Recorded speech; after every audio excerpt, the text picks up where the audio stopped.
Hey, Mario Rodriguez here, and you're watching the Review Center, where everything and anything may be reviewed.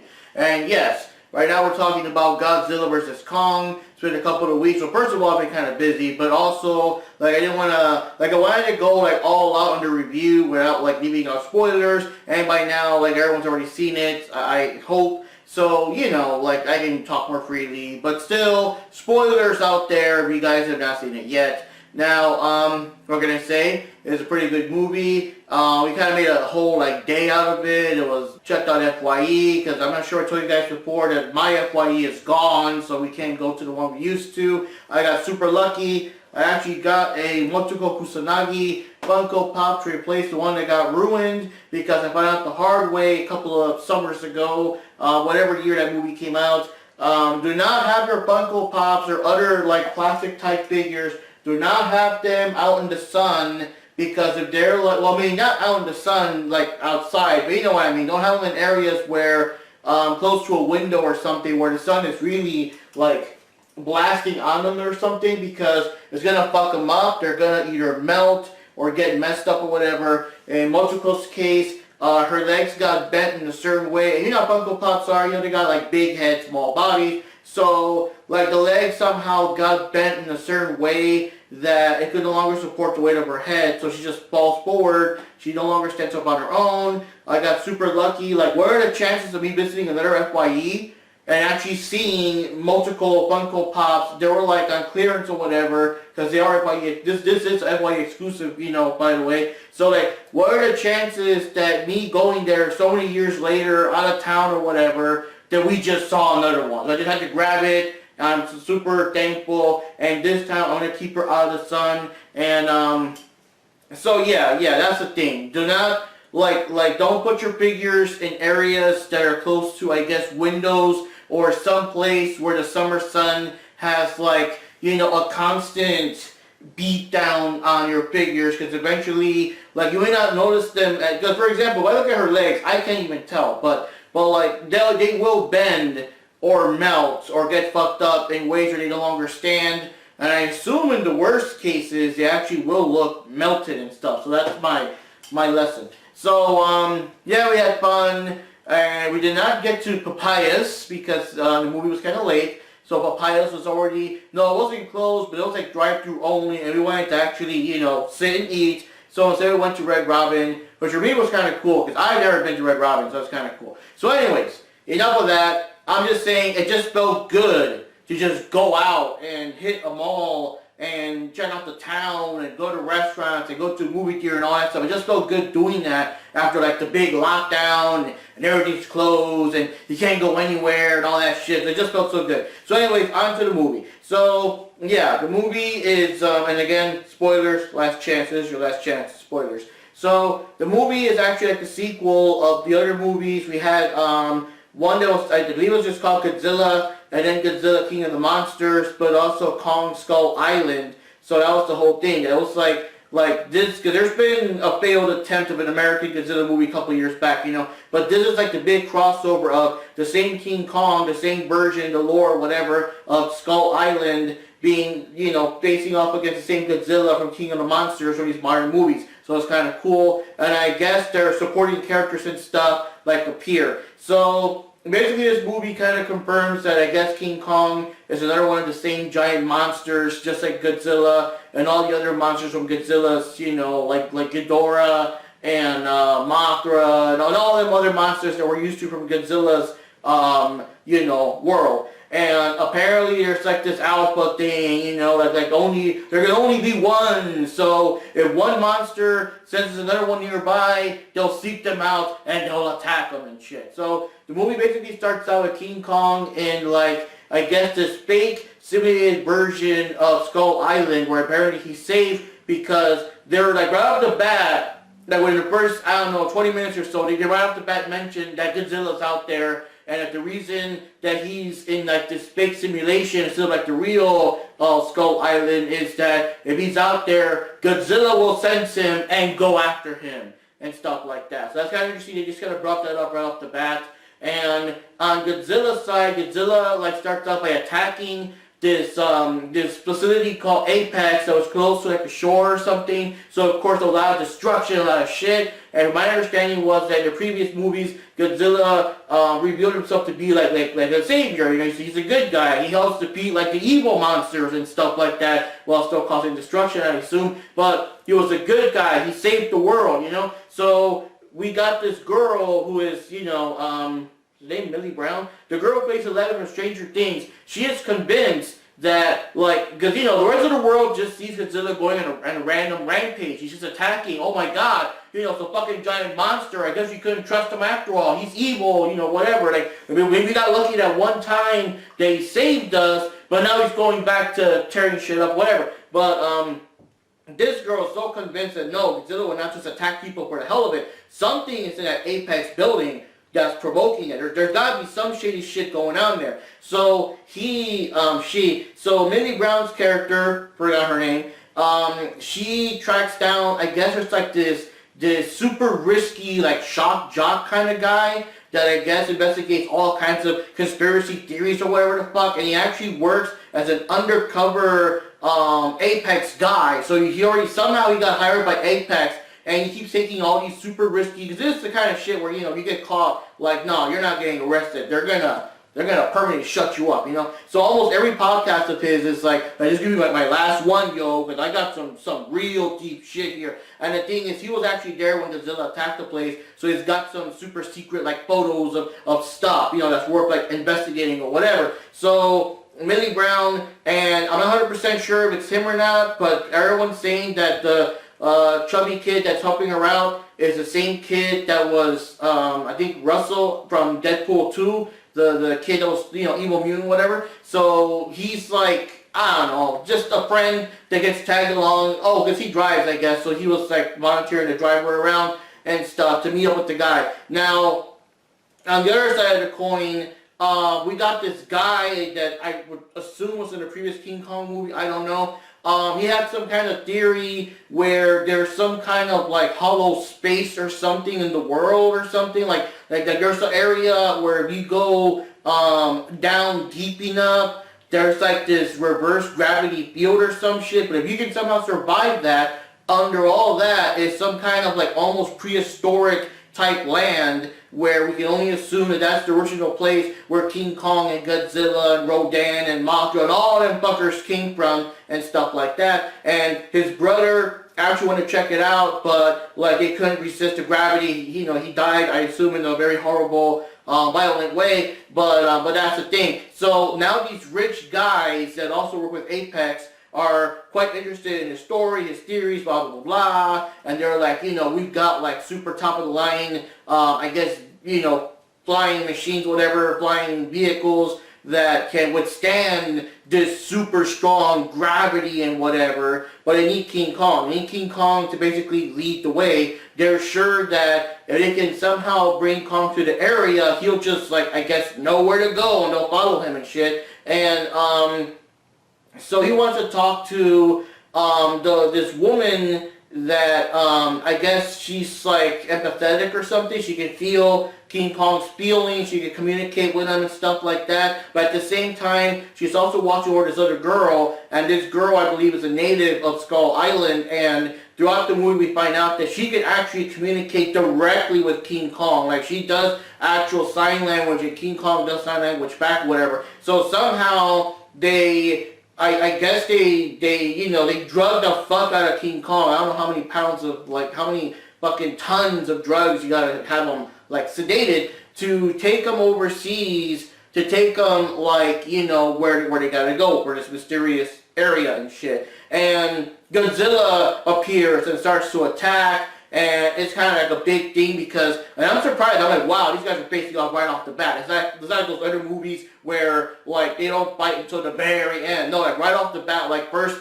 hour or so, or within more or less area, there's already like a fight, you know? So King Kong has the big pressure, he's still chained up, so he's gotta fucking try to break out of the chains, and people are like, release him, and all that shit, because he's gotta fight, you know, Godzilla, and he's chained up, he can't fight to like the most of his ability and all that shit. So we had a cool fight between Godzilla and King Kong and everything. I'm not going to spoil how that one went down, but it was a good fight. It was a good like appetizer, because you know there's a bigger fight is coming later. And I was glad they did it that way. I'm glad they didn't just save it for the last 5 minutes of the movie or whatever. So meanwhile, Millie Brown and Russell, Millie Brown and Russell meet the shock jock, and they all go to Apex, and they accidentally get stuffed inside one of their whatever, like a device or something, some kind of transport thing, and that thing is going straight to, I believe it was Hong Kong, straight to Hong Kong. So like, oh shit, we're stuck here, and we're being shipped off to Hong Kong and everything, and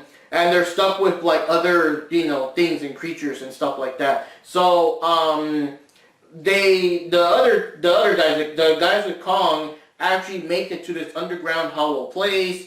I'm thinking to myself, I guess just because they're so giant sized, but I kept thinking like, if the gravity is so strong, because you know they went through it, it's super strong, you're gonna shake and shit, even in those devices, like you're gonna fucking throw up, because it's almost like, I think it's kind of like it's reverse gravity, like if you go through it, you know, up becomes down, down becomes up, you know, that kind of shit, and you have to adjust all that crap, and I'm just thinking, okay, so they got the devices, but like how does King Kong and Godzilla and them do not just splatter? How do they somehow, I know they're giant, but they're still made out of flesh and bone, you know what I mean? Like, how do they not splatter going through that, you know? But anyways, they do go through that. They convince King Kong to go because it's like his family might be down there, you know? So he goes around, he finds whatever. Of course, the Apex guys are bad guys, so once they actually go there, they want to steal, I guess, the energy for their evil purposes or whatever. Originally, I think the energy was like,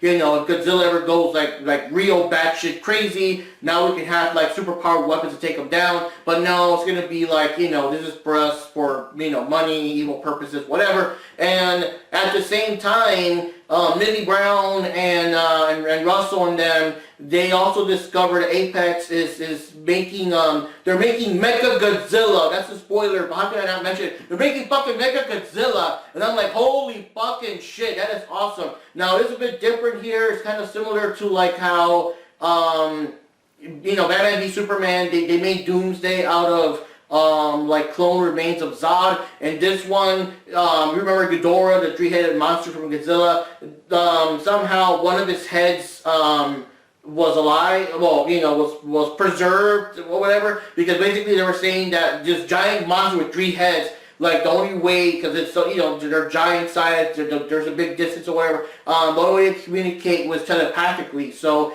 the head they got preserved is somehow telepathic or some shit, and this guy sits in it like it's a fucking Ava or a mech or something. He sits on a simulation thing, and I guess the Ghidorah head telepathically talks to the guy, and that's how the guy can somehow control it. And of course, whatever he's doing, you know, in the simulation, kind of like, I don't know, I don't want to say Matrix, but there's something else that's similar to that does that. Whatever he's doing, Mecha Godzilla is actually doing, and of course there are plans to use him to like destroy Godzilla and all that shit. And also show off like the power we have. You fuck with us, we'll send this guy after you, that kind of shit, you know? So, somehow, like the area, whatever, Godzilla's in Tokyo, so directly under Tokyo, like I guess if you go down far enough, that's like the hollow world. So Godzilla appears again, he starts blasting all the way down, like, you know, to make a hole big enough to like go down there. I think King Kong actually climbs out of there. There's a minor thing with the good guys and the bad guys, but the thing is like, I'm glad we didn't waste too much time on that, because, you know, we care more about the monsters, not the humans. So the moment the bad guys reveal their evil speech, you know, shit goes down, Godzilla and King Kong are gonna fight again. There's no more time for, you don't want to waste time seeing humans trying to shoot each other, whatever. That's not what we pay to see, you know? So Godzilla and King Kong meet up again. They fucking throw down and shit. King Kong had this big ass sword type thing he found down there. So now he had a big ass sword to use against Godzilla. And then because Godzilla's fucking dangerous. Like throughout the movie, like he always dodges it or avoids it or braces himself, but it's always fucking implied that if Godzilla just flat out blasts him with the radioactive breath, it's all over. It's all over. So King Kong is always super careful to not get hit by that shit. But now he's got the sword can block it, he can slice them. They're throwing each other across like the area and shit. And it's just dangerous because like King Kong is more, you know, human. Like he actually throws punches and chokes people. But Godzilla got like the long tail, he's got the claws, you know. I guess he kind of throws himself at you and shit. Like it is very, very intense, you know. And then again, there's a big moment, you know, with the fighting and stuff, and the people, you know, all the humans are getting together. The little girl is worried about King Kong or whatever, but then fucking Mechagodzilla shows up, and now it's Mechagodzilla versus Godzilla, and Godzilla's kind of outmatched because he's just too strong. He's also kind of worn out. He just fought King Kong, and you know, Mechagodzilla got, you know, fucking lasers and missiles and all the, you know, all the technology shit and whatever. But the thing is that I guess Ghidorah is unable to be controlled. I don't know if he senses because it's Godzilla or whatever, but he takes over. He completely overfries the guy's mind, the pilot, and the guy's like now dead or whatever. Fuck. So now like there's zero control. Now fucking Mechagodzilla is like out of control. The only thing he cares about is fucking killing Godzilla. And then King Kong comes in, and you know, you get a little moment where it's like, are you helping me or what? So now we know that King Kong and Godzilla versus Mechagodzilla. It's like, it's even better than anything that I could have ever have thought, because like, as awesome as it is to see these guys fight each other and shit, like I just never wanted like a clear winner, you know what I mean? Like for me, it sounds awesome to see them team up to go against fucking Mechagodzilla. And I swear the three of us, like when he first appeared and whatever, we were like, oh shit, Mechagodzilla, because we're not expecting him to be in this movie, you know. And again, that in itself is a big ass spoiler, but yeah, he's a big part of the movie. And that's the thing though, I believe that the whole Ghidorah head, whatever, that's what was making Godzilla attack the Apex building, you know, not just because, you know, random monster or whatever. But, yeah, it's a hell of a fight, a lot of destruction, a lot of blasting back and forth. I'm not going to spoil too much the ending, you know, but you know, it's a human trying to help out, whatever, but it's just super fucking awesome. Like that's the thing. Like, I don't know, a lot of people were complaining about the story. In my case, I don't really see what there's to complain about. I kind of feel, because one of the things is that there's always got to be some kind of human story. You know, it can't just be Godzilla fighting against Mothra or whatever. It has to have humans involved somehow, whatever. And this one, it was kind of good. You know, it was kind of interesting. They're exploring the Hollow World. You got the girl being empathetic to King Kong and worried about her. Well, of course, everyone else just like treated it like a monster, but she saw that, you know, whatever. We got Millie Brown with the shock jock. The shock jock is kind of a crazy ass conspiracy type character. He's kind of entertaining and stuff. And it's like, it wasn't that bad. It was entertaining. I almost find it funny that when the bad guys, the owners, revealed their grand plan and they were doing their evil speech and shit, Mechagodzilla was turning on like by himself, and everybody was running away. That like yeah, he killed the main bad guy, but it's kind of funny, you know, because you know how it is. Like you're always, I don't know why, but you're always there for the big speech. You know what I mean? So this guy is doing all his evil plans. He's monologuing, and he's kind of like, where do I go? And then the fucking, you know, monster kills him from behind and shit. And that was kind of funny. And again, like, it didn't give us too much time to dwell too much on that. Like, yeah, the guys double crossed them, but we didn't spend too much time with, you know, human versus human fighting scenes and shooting, because again, we don't care. You know, we're here to see the monsters fight. So that was kind of badass. Godzilla and King Kong fight a couple of times, not just once. That's how they fought near the beginning of the movie as well. And I also like that, you know, Mechagodzilla, now you got fucking dream monsters fucking destroying shit all over the place, all over Tokyo and everything. So, yeah, it was a good movie. For me, I was entertained. Good special effects. It's fucking awesome. what can I say? A lot of people are complaining about the dumb story, but I felt that, you know how it is, we care more about the monsters than the humans. I found that the humans this time were not like that annoying or whatever. You know, usually we got these other stories about, I don't know, the couples are going through a divorce or some bullshit, or the kids don't respect their parents, but I guess throughout the movie they learn all that like bullshit that I don't really care about. This was a bit more interesting between the shock jock stuff, the conspiracy of Apex, and the whole thing with the hollow ground or whatever. That was a bit more interesting than the typical stuff of, I don't know, people doing divorcing or whatever the fuck that I don't really care to want to see in a movie like this, you know what I mean? But yeah, it's a pretty good movie, super awesome. That was an amazing weekend. It was just amazing. We had all kinds of shit. You know, we bought the Funko Pops. We got out to the world as the world is slowly reopening. You know, we got to see an amazing movie. We got to eat some great food at Red Robin. It was just an awesome day overall. So anyways, guys, Mark Rodriguez here, and we'll see you next time. There's more movies coming out that we'll be seeing here and there, and I'll be trying to review some other books and things that I do want to cover here and there when I find the time. It's just been so busy, but obviously there's not been that many videos because, again, you know, there's not much stuff to review and things like that. But like as the world is slowly reopening and it's becoming safer and safer, you know, to go out and see movies again, like outside. Like, I don't want to do the fucking HBO Max thing. You know, I want to go to the actual theater and see them. You know what I mean? So, as the world reopens and more movies are coming out, we'll check them out. We'll drop our reviews, see what's going on. See you next time, guys.